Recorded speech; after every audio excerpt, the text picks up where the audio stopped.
Hello friends, जय Shri Krishna, Radhe Radhe. I hope आप सब बहुत अच्छे होंगे।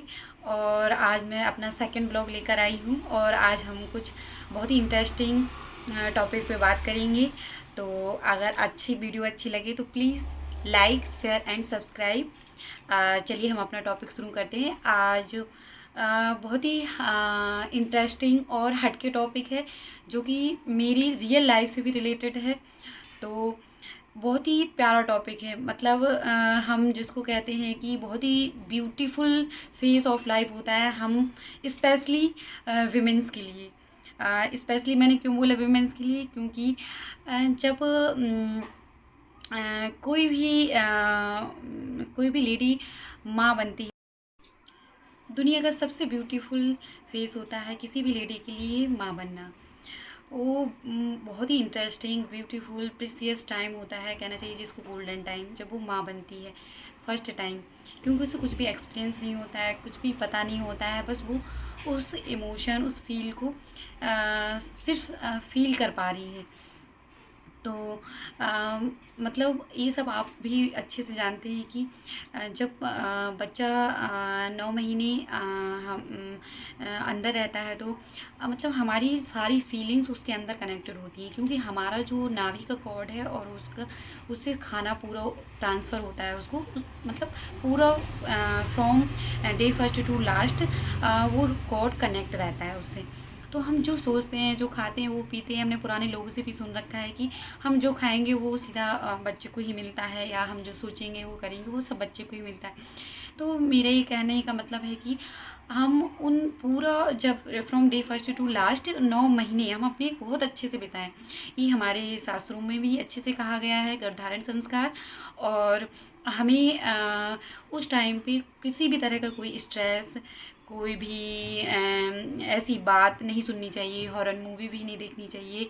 क्योंकि अगर हम कुछ भी ऐसा डरावना या कभी स्ट्रेस या लड़ाई झगड़ा देखते हैं तो सीधा अफेक्ट हमारे बच्चे पर पड़ता है।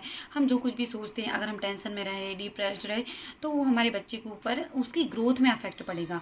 ये किसी साइंटिस्ट ने भी कह रखा, मुझे उनका नाम याद नहीं आ रहा है, कि अगर माँ बहुत ही टेंशन या स्ट्रेस्ड रहती है तो उतनी देर के लिए, अगर कोई जैसे कोई ट्रॉमा उसने देखा या उसके साथ हुई कोई ऐसी ट्रॉमेटिक बात, तो उतनी देर के लिए बेबी की धड़कन भी बंद हो जाती है। मतलब सीधा सीधा हमने उसकी ग्रोथ में रुकावट कर दी। तो मुझे लगता है कि हमें उस टाइम खुश रहने की कोशिश करना चाहिए। और मैं ये आपको बिल्कुल ही अपनी लाइफ से रिलेटेड बात बता रही हूँ कि मतलब बहुत से तरीके हैं। अब तो कितना कुछ है कि हम खुश रहें। कोई भी बात है, किसी ने कुछ कहा, या हम जॉइंट फैमिली में रह रहे हैं, कुछ ऐसी बात हो गई जो हमारे दिमाग से नहीं निकल रही है, तो हम उसको अवॉइड कर सकते हैं, इग्नोर, जस्ट इग्नोर, और हम किसी और में लग जाएं।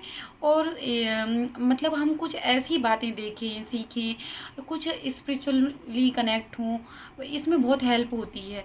मतलब उसको बिल्कुल ही इग्नोर करना है, माइंड में बार बार नहीं लाना है, और हम उसको किसी उस बात को किसी और वे में डाइवर्ट करना है हमें। जैसे आपके पास टाइम नहीं है, आप सुबह शाम बढ़िया पूजा करिए, पूजा करने के बाद भगवत गीता आती है छोटी सी, अगर आपके पास है तो बहुत अच्छी बात है, नहीं है तो आप क्या करें, एक भगवत गीता खरीद लें, और उस दौरान 9 मंथ के पीरियड में अगर आपकी एक बार पढ़ सकें तो एक बार, 2 बार तो 3 बार। क्योंकि एक तो हमारा जो भगवद गीता है वो बच्चे को स्पिरिचुअली कनेक्ट करेगा, और दूसरा हमारा भी जो माइंड है वो बहुत ही पीसफुल रहेगा, तो हम यहाँ वहाँ नहीं भटकेंगे। दूसरा क्या है कि हमारा माइंड डाइवर्ट करने का एक और तरीका है कि हम अच्छा अच्छा सोचें। और उस टाइम पे क्या होता है कि हमारे माइंड बहुत स्विंग होता है, बहुत ज़्यादा स्विंग। कभी हमें इतना रोने का मन करेगा, कभी बहुत खुश रहने का। तो हमें अपने आप की केयर करना है बहुत ज़्यादा। और वो मैंने ये भी देखा है कि जैसे माँ बहुत टेंशन में रहती है तो सीधा सीधा बच्चे के ऊपर इफेक्ट पड़ेगा, जो सोचेगी, जो मतलब किसी के बदले की भावना रहेगी अगर, या किसी को कुछ कहने की, तो बच्चे में वो सीधा ही असर करेगा। और बच्चा, अगर सपोज़ करो कि प्रेगनेंसी के दौरान माँ बहुत ही स्ट्रेस्ड या किसी के प्रति हेट करती रही है, तो वो बच्चा होने के बाद भी वैसा ही सेम सेम उसमें इमोशन आएंगे। तो मेरा कहने का ये मतलब है, ये बात कहने का, ये ब्लॉग बनाने का मेन मतलब ये था कि उस दौरान अपनी बहुत अच्छे से टेक केयर करें, टाइम से खाना पीना खाएं, अपने माइंड को डाइवर्ट करें। और ये सब आप भी बहुत अच्छे से जानते हैं, हमने पुराने लोगों से भी सुन रखा है। मैं मानती हूँ कई घरों का माहौल बहुत अच्छा नहीं है, लेकिन जितना हो सके, अगर जिस घर में कोई नया मेहमान या कोई आने वाला है तो उसको बहुत अच्छा माहौल क्रिएट करें कि कोई भी उसके सामने ऐसी कोई बात ना हो, कोई झगड़ा ना हो, मतलब अवॉइड करें। क्योंकि उस टाइम जो लेडी प्रेग्नेंट है उसका मन क्या होता है, बहुत स्विंग होता है, तो वो उसका माइंड भी तरह तरह के सोचता है। तो घर वालों को भी ये सोचना चाहिए कि इग्नोर करें। और कहते ना हम लोग, वाकई लेडी लेडी की दुश्मन होती है। अगर लेडी लेडी को सपोर्ट करे तो कितना हो सकता है। जैसे सास अपनी बहू को इतना टेक केयर करे, या आपस में जो घर में और भी लेडीज़ होती हैं वो एक दूसरे की टेक केयर करें, तो कितना आसान हो जाए हमें ये सब।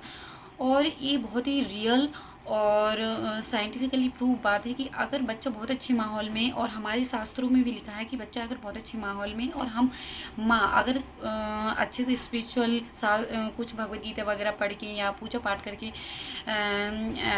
अपना टाइम स्पेंड करती है, तो उसके बाद जो आने वाला बच्चा है उसका भी फ्यूचर बहुत अच्छा होता है। हमने अपनी महाभारत में भी देखा है, जो हमारा ग्रेटेस्ट एपिक है इंडिया का, उसमें भी हमने देखो अभिमन्यु की कहानी हम सबने सुन रखी है। अभिमन्यु ने चक्रव्यूह में अंदर जाना अपनी माँ के गर्भ में ही सीखा था। उनकी माँ जब उनके पिताजी अर्जुन को सुना रहे थे चक्रव्यूह में अंदर जाने की प्रक्रिया कैसे होती है, तो जब वो बाहर निकलना उन्होंने शुरू किया कि अब इससे बाहर कैसे निकलें, तब वो उनकी माँ सो गई। इस वजह से क्या हुआ कि बस वो भी सो गए, क्योंकि जैसा माँ करती है वैसे ही सेम बच्चे के साथ होता है, वो होता है जब तक वो अंदर रहता है। तो क्या हुआ कि वो बाहर निकलना नहीं सीख पाया। उसके आगे आप सब नहीं जाना है कि क्या हुआ। फिर जब हम महाभारत देखते हैं तो अभिमन्यु उससे बाहर नहीं आ पाए। तो ये ऐसा कुछ नहीं है कि नहीं, बहुत नया टॉपिक हो, बहुत पुराना टॉपिक है हमारे शास्त्रों में। लेकिन क्या हुआ कि अब बहुत ऐसे फैमिली हैं, घर हैं जो बहुत भाग दौड़ में लगे हैं, आज की लाइफ स्टाइल है जो ध्यान नहीं देते।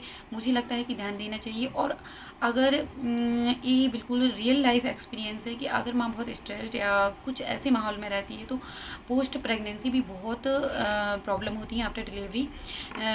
जैसे कि अगर हमने हेल्थ हाइजीन का नहीं ध्यान दिया तो बहुत ही ज़्यादा प्रॉब्लम होती हैं। दूसरी बात क्या है, मेरे साथ भी बहुत प्रॉब्लम ऐसी हुई है, कॉम्प्लिकेशंस भी हुई हैं जो मैं आपके साथ शेयर कर रही हूँ। जैसे कि पोस्ट डिलीवरी बहुत ऐसी कॉम्प्लिकेशंस आती हैं जिनका मुझे लगता है क्योरेबल भी नहीं होती हैं। इसलिए उस दौरान हमें बहुत टेक केयर करनी चाहिए खुद की भी।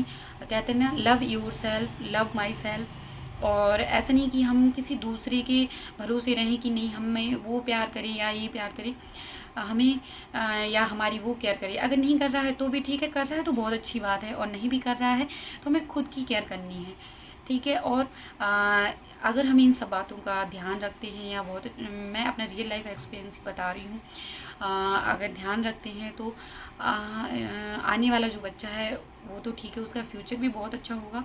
दूसरी बात क्या है, हमारा भी हेल्थ अच्छा रहेगा, और बच्चे का फ्यूचर भी हम बहुत अच्छे से बना सकते हैं। थैंक यू सो मच ये वीडियो देखने के लिए, और चैनल को प्लीज़ लाइक कर दीजिए, शेयर कर दीजिए एंड सब्सक्राइब कर दीजिए। Thank you.